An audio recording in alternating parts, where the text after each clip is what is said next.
Oh my God, le froid s'est abattu sur nos maisons, plaids, chaussettes, radiateurs. L'hiver arrive, mes enfants. Brrr. Alors heureusement, tous les matins, les maternelles sont là pour vous réchauffer le cœur. Aujourd'hui, nous allons parler des grossesses qui ne se passent pas comme prévu pour cause d'infection. Comment investir ces 9 mois avec une épée de Damoclès au-dessus de son ventre, entre menaces d'interruption médicale de grossesse et peur du handicap? Eh bien, on va en parler avec Nathalie et nos invités. Nous recevrons aussi la réalisatrice Isabelle Doval et le comédien José Garcia pour leur film Fonzie qui sort en salle mercredi. Pas besoin de bonnet, de gants, ni même de soleil avec mes copains des maternelles, car ce sont mes petites bouillottes à moi. Nathalie nous expliquera pourquoi les prématurés sont pris en charge de manière différente selon les régions de France. Elsa vous a lancé un défi et vous l'avez relevé. Elle nous montrera le résultat du challenge Vos enfants en super-héros. Carole nous guidera dans l'achat important des premières chaussures de marche. Et enfin, Vincent nous racontera comment il a réussi à faire accepter l'idée du divorce à ses enfants. Allez, on va se réchauffer ensemble. On y va.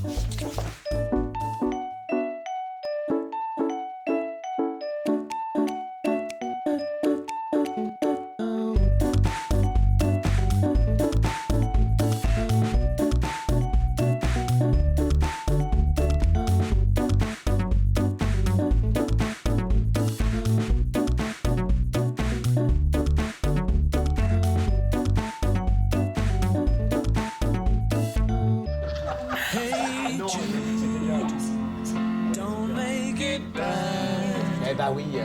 Alors, vous savez ce que c'est, José, ça? Bien sûr. Alors, c'est quoi? C'est John Lennon. Et voilà, c'est Hey Hey Jude. Jude. Et pourquoi je vous passe Hey Jude là de beau matin? Pourquoi? Parce que c'est une belle chanson. Je sais pas. Non, c'est pas seulement pour ça, parce que c'est la Saint Jude. Et vous savez pourquoi il a écrit Hey Jude, Paul McCartney?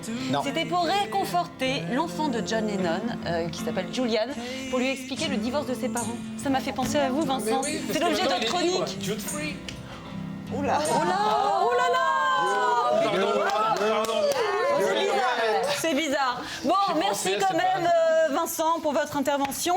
Et puis, comme vous l'avez observé, nous allons recevoir ici maintenant, en invité des maternelles, Isabelle Doval et José Garcia. Bonjour Isabelle Doval. Bonjour. Bonjour José Garcia. Bonjour. Bienvenue sur le plateau des maternelles. Merci. Alors si vous êtes là avec nous ce matin, Isabelle, c'est parce que vous avez réalisé un film qui sort mercredi qui s'appelle Fonzie. Et bien vous, José, parce que vous avez le rôle principal de ce film. Un rôle très généreux d'ailleurs, puisque dans ce rôle, vous occupez, donc vous êtes le personnage qui 20 ans avant a donné son sperme et qui se retrouve géniteur de 533 enfants, Ouais. dont une bonne centaine qui veut le rencontrer.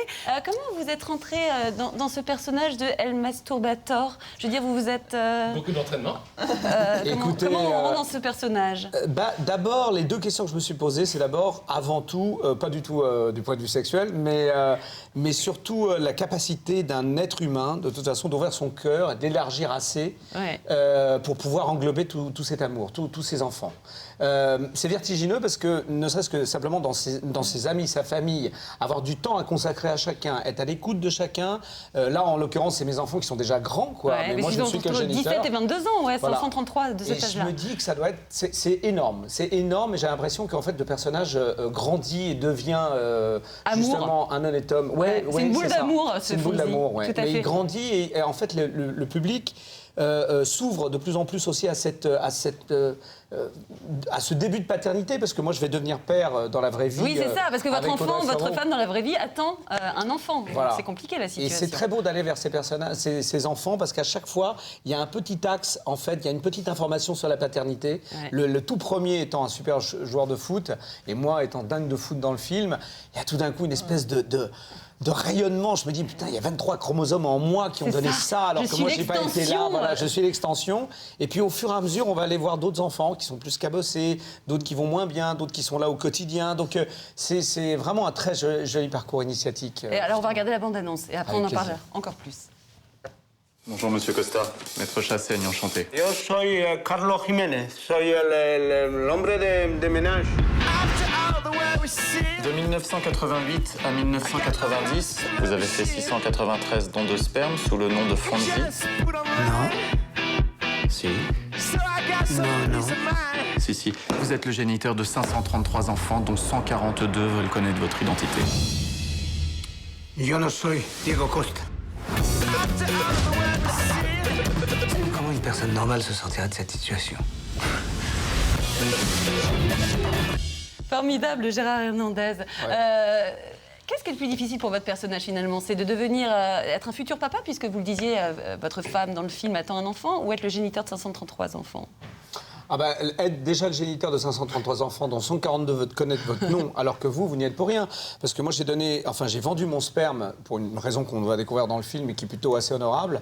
Et c'est la clinique à laquelle j'ai vendu mon sperme pour un protocole de recherche. Qu'il a distribué. En fait, qu'il l'a distribué parce qu'il l'a trouvé extrêmement sympathique.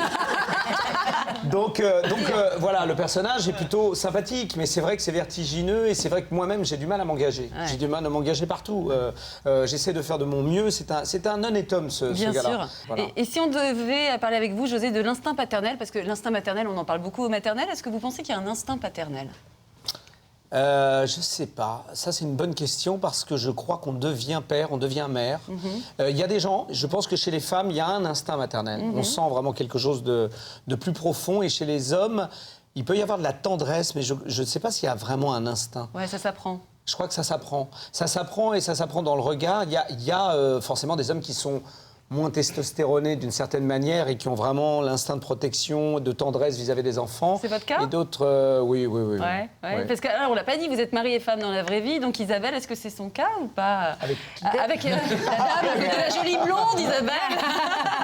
C'est qui cette femme? Qui est cette femme? Elle me plaît beaucoup.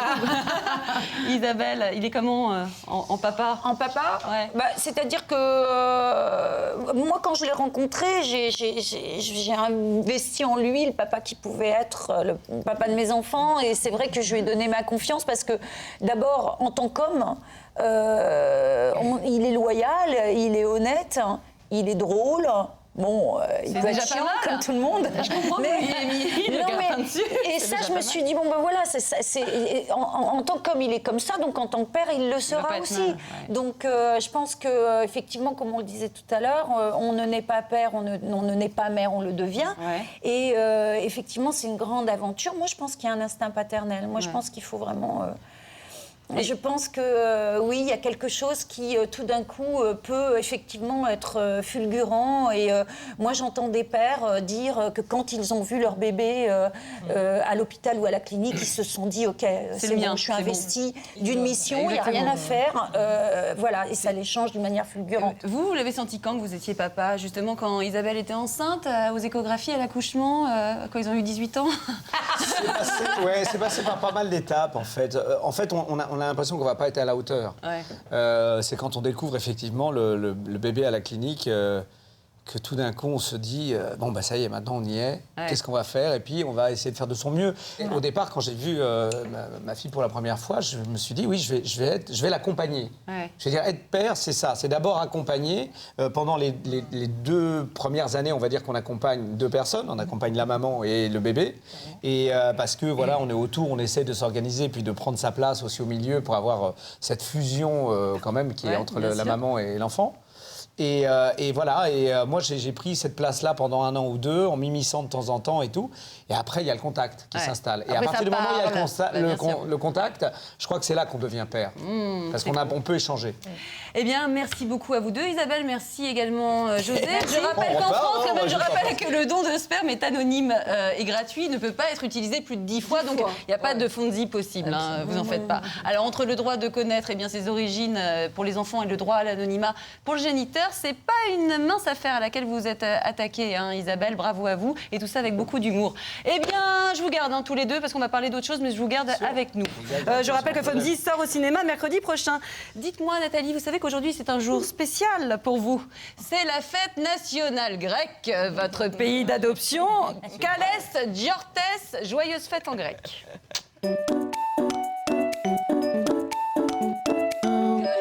Parapoli. Pardon? Et voilà, merci beaucoup. J'espère que c'est que ça que vous m'avez dit en grec. Bon, Nathalie, j'apprends que les prématurés ne sont pas pris en charge de la même façon suivant les endroits de France. C'est Oui, dingue, c'est vrai. ce On truc. revient sur les prématurés. C'est un sujet un petit peu régulier. Il y a eu la semaine dernière les états généraux de la prématurité. L'occasion à chaque fois de mettre un focus sur ce sujet. 60 000 enfants chaque année qui naissent prématurés. Il y en a à peu près 10 000 qui naissent grands prématurés, c'est-à-dire avant 32 semaines semaines, et quand même des risques pour 5% de risques graves d'un point de vue cognitif, malformation au cerveau, etc. Et ces enfants ont besoin d'être suivis. Et la révélation de cette enquête, de ces états généraux, c'est de dire si vous vous situez en Bretagne ou si vous êtes à Montpellier, eh bien votre enfant ne va pas être suivi de la même façon, vous n'allez pas être accueilli de la même façon. Bah, vaut mieux être en Bretagne ou à Montpellier, du coup.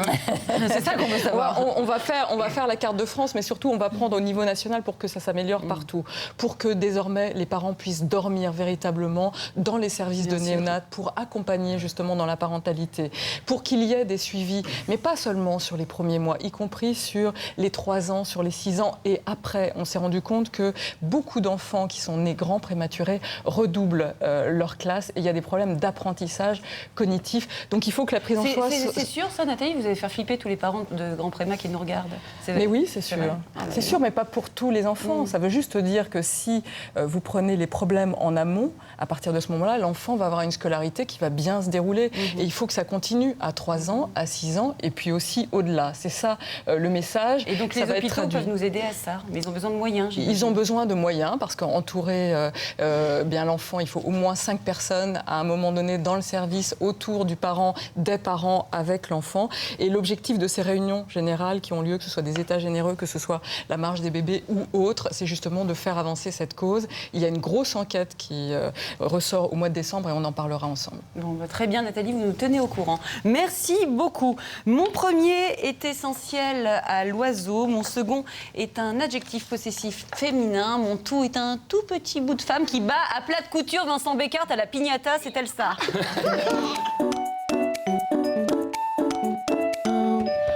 Et d'ailleurs, nous avons les images. Piñata, s'il vous plaît. Non, bah non, c'est bon. On va revoir le match. Arrêtez maintenant. Revoyons le match. Regardez. Allez. Vous avez vu la piñata Bravo, Elsa. Ah, c'était beau, c'était beau. Vous avez jamais fait ça, vous, la piñata avec les Tellement de enfants? laine. Moi, jamais sur des gens, oui. J'adore faire la piñata. Je sors dans la rue et première personne qui passe.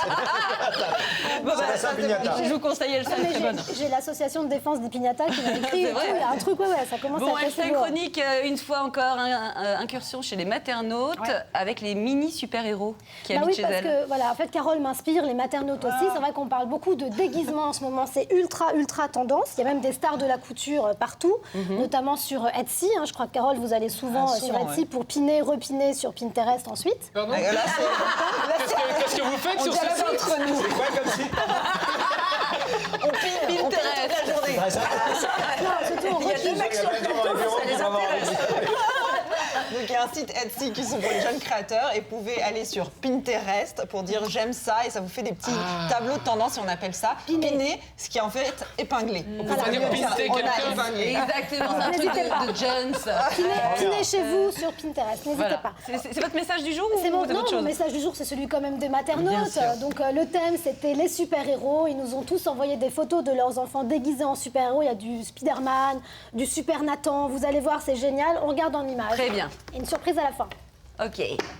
Ah oui. Ah, c'est beau. Il est bon, lui. Joli de maison. Ah, c'est chouette. Il faut être bon en maquillage. C'est très Spider-Man et C'est toujours les mêmes qui reviennent. Qui se Hein. vend le mieux. super-héros. Ouais, tout simplement. Ah, ça, j'ai pas compris, ça. Mais c'est très joli. Ça me dit champignon ou une...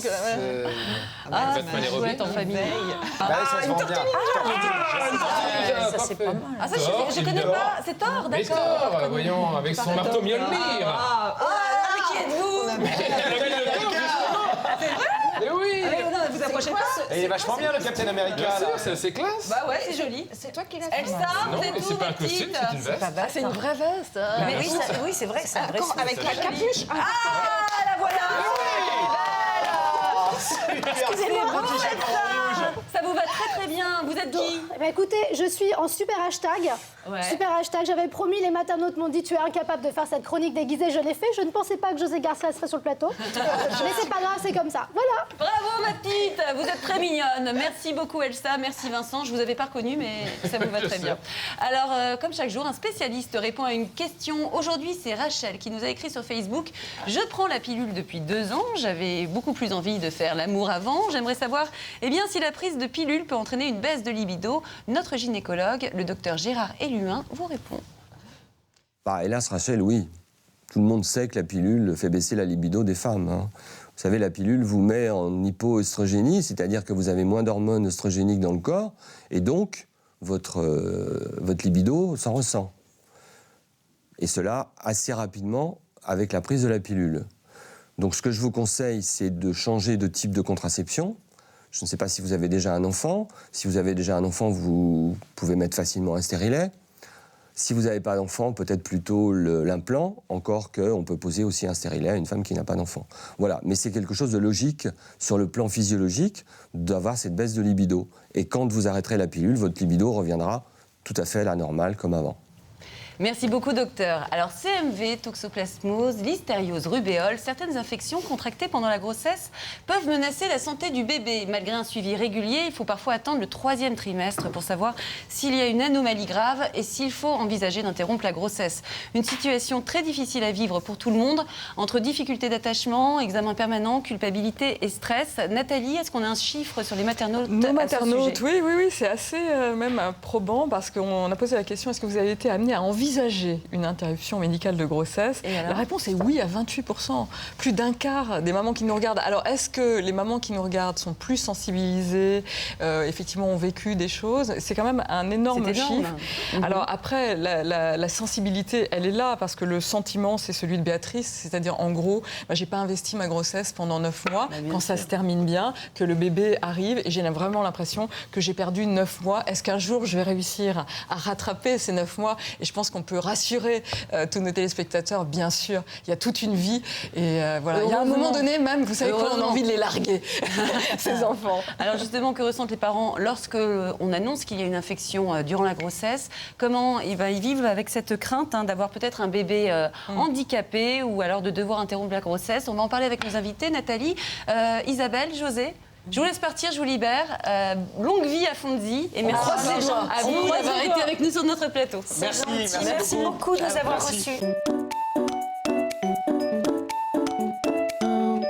Et on accueille nos invités. On commence par Ludivine. Bonjour Ludivine, vous venez de la Haute-Vienne et vous êtes la maman de 4 enfants. C'est lors de votre 2e grossesse pour Clément qui a aujourd'hui 3 ans que vous avez contracté la toxoplasmose. Vous avez vécu avec une épée de Damoclès au-dessus de la tête pendant 9 mois, ne sachant pas quelles seraient les conséquences de tout cela pour votre bébé. Merci beaucoup de nous apporter votre témoignage ce matin. Bonjour Alexandra, bienvenue à vous également sur notre plateau. Vous venez de Strasbourg et vous avez 3 enfants. Quand vous attendiez Lola, qui a aujourd'hui 1 an, vous avez contracté le CMV, donc le cytomégalovirus. Vous avez eu peur de devoir interrompre cette grossesse et vous avez eu beaucoup de mal à ce moment-là de vous attacher à votre fille. Merci également à vous d'être présente ce matin sur notre plateau. Bonjour, docteur Luis Alvarez. Vous êtes pédopsychiatre à l'Institut de périculture à l'hôpital Necker, c'est à Paris. Et puis vous êtes également l'auteur de ce livre, La psychiatrie du bébé, paru chez au PUF en 2013. À l'Institut de périculture de Paris. L'Institut de périculture, qu'est-ce que j'ai dit? Necker. De Necker. Oui, on travaille ensemble. Coquine. Bien. Dites-nous, docteur Alvarez, qu'est-ce qui se passe dans la tête des futures mamans lorsqu'on leur annonce qu'elles sont menacées par un virus, qu'elles ont contracté un virus qui peut mettre en danger leur bébé? C'est une annonce cataclysmique, comme pour toutes les annonces qui portent suspicion sur l'avenir d'un bébé. Ouais. Mais dans la situation de ce matin, il y a 2 choses qui sont encore plus difficiles. La première, c'est que la culpabilité est encore plus grande parce que ce sont des virus, des parasites qui ont été contractés pendant la grossesse. Et peut-être que parfois le discours médical a fait penser aux mamans qu'elles devaient être les gardiennes justement de la grossesse parce qu'elles n'avaient pas contracté ces infections. Comme si elles étaient responsables. Comme si elles étaient responsables. Alors, c'est de ma faute, ça c'est la première chose. Et la deuxième chose, c'est que s'ouvre un temps d'incertitude qui est horriblement difficile et incertitude qui oscille entre une issue très, très triste, très, très néfaste parfois, et parfois la normalité aussi. Donc les parents sont un peu perdus et le discours médical ne peut pas réduire cette incertitude, en tout cas pas dans les premiers temps. Ouais, donc une situation très difficile à vivre. Alors avant de commencer notre discussion, on va voir de quoi il s'agit. CMV, toxoplasmose, ce sont des mots qui font peur. Chaque année, entre 1 et 3% des femmes enceintes sont touchées. Alors qu'est-ce que c'est? Comment dépister ces infections? Quelles conséquences possibles pour le bébé? Les réponses avec Johanna Kenkin-Castel. toxoplasmose. Ce simple mot suffit à déclencher une peur panique chez de nombreuses femmes enceintes. Et ce parasite, le Toxoplasma gondii, peut se cacher dans la plupart de nos aliments. Les fruits et légumes mal lavés, la viande pas assez cuite, mais aussi la charcuterie et le fromage deviennent les pires ennemis des futures mamans. Nathalie n'a pas eu de chance. Elle fait partie des 1% de femmes qui ont contracté cette maladie pendant la grossesse. Tout s'est passé très tôt, au cours du premier mois. D'abord, j'ai pas réalisé. Bon, ben voilà, le laboratoire, le médecin généraliste qui avait d'abord prescrit la prise de sang m'ont appelé, m'ont dit il faut venir tout de suite. Et ensuite, quand j'ai vu la gynécologue qui n'avait pas pu me recevoir avant, là, ça a été un coup de bâton, puisqu'elle m'a dit tout de suite qu'elle ne pouvait rien pour moi et qu'il fallait que je consulte un centre anténatal. Enceinte de 4 mois et demi, Nathalie doit maintenant subir des examens. L'enjeu est de voir si le germe a traversé le placenta et atteint le fœtus. Le risque de transmission de la mère au fœtus de la toxoplasmose augmente avec l'âge de la grossesse, alors que la gravité, lorsqu'il y a transmission de la mère au fœtus, diminue avec l'âge de la grossesse. Ainsi, les conséquences d'une infection par le parasite sont très variables. Elles vont d'un problème oculaire à une malformation grave du cerveau, pouvant entraîner une interruption médicale de grossesse. Voilà la tête du fœtus. Dans un premier temps, le médecin va réaliser une échographie pour s'assurer qu'aucune malformation n'est apparue. On va surtout rechercher des signes de dilatation des ventricules qui sont à l'intérieur de la tête, qui contiennent le liquide céphalorachidien. Et donc là, ces structures sont parfaitement normales. On regarde aussi s'il n'y a pas de calcification à l'intérieur du cerveau, ce qui n'est pas du tout le cas ici. Mais écoutez, je ne vois rien de particulier chez ce fœtus, que ce soit par rapport à la toxoplasmose ou d'une manière générale. Ça va être froid. Nathalie va maintenant subir une amniosynthèse. Ici, la blouse et le masque sont obligatoires. L'examen nécessite les mêmes précautions qu'une opération. On y va. Voilà, je pique la peau. Je vais maintenant arriver sur l'utérus. Vous allez sentir. Vous ne bougez pas. Grâce à cet examen, Nathalie va savoir si le liquide amniotique contient des traces du parasite. Si c'est le cas, elle devra décider si elle souhaite ou non interrompre sa grossesse. Concernant la myosynthèse, c'est une forme de libération pour savoir dans quel sens on va. On arrête ou on continue, puisque le fait d'avoir accepté d'aller jusqu'à 4 mois et demi, c'est une forme de challenge. C'est un challenge sur la vie et on verra à ce moment-là, quoi. Sur la liste des maladies redoutées pendant la grossesse figure également le CMV. La femme enceinte peut l'attraper lorsqu'elle est en contact avec des jeunes enfants. Larmes, nez qui coule, couches souillées, salive, toutes ces petites sécrétions du quotidien peuvent contenir ce virus. Pour savoir si une femme est atteinte, on effectue une prise de sang ou une échographie. Dans le service de diagnostic prénatal de l'hôpital américain, le docteur Jacques Marr s'est spécialisé dans les échographies des patientes ayant contracté le CMV. Le cytomégalovirus va avoir un effet sur la fonction placentaire, et s'il y a un placenta qui ne marche pas bien, il y aura un bébé qui ne grossira pas derrière. D'autre part, le cytomégalovirus va avoir un effet à la fois cytotoxique au niveau des cellules du cerveau, et donc on aura une atteinte du cerveau. Et puis, comme dans les cas d'infection généralisée, eh bien, il y aura un gros foie, une grosse rate, un épanchement intra-abdominal.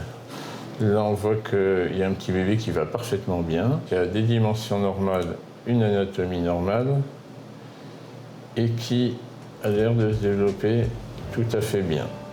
Les conséquences du CMV vont d'un problème d'audition à un retard cérébral suffisamment grave pour entraîner une interruption médicale de grossesse. Il est donc essentiel de prendre des précautions aussi simples que de se laver les mains et éviter les baisers mouillés. Ludivine, vous avez été infectée à plus de 4 mois de grossesse par la toxoplasmose. Comment vous avez réagi quand vous avez appris ça ?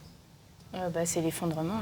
Oui. La surprise, parce que même pour ma grossesse précédente, d'avoir fait plus qu'attention à ce que je mangeais, à mon mode de vue, revu tous mes modes de cuisson, lavé au vinaigre blanc, et c'est l'effondrement. Et puis la culpabilité, tout de suite. Qu'est-ce que j'ai pu faire ? Ouais.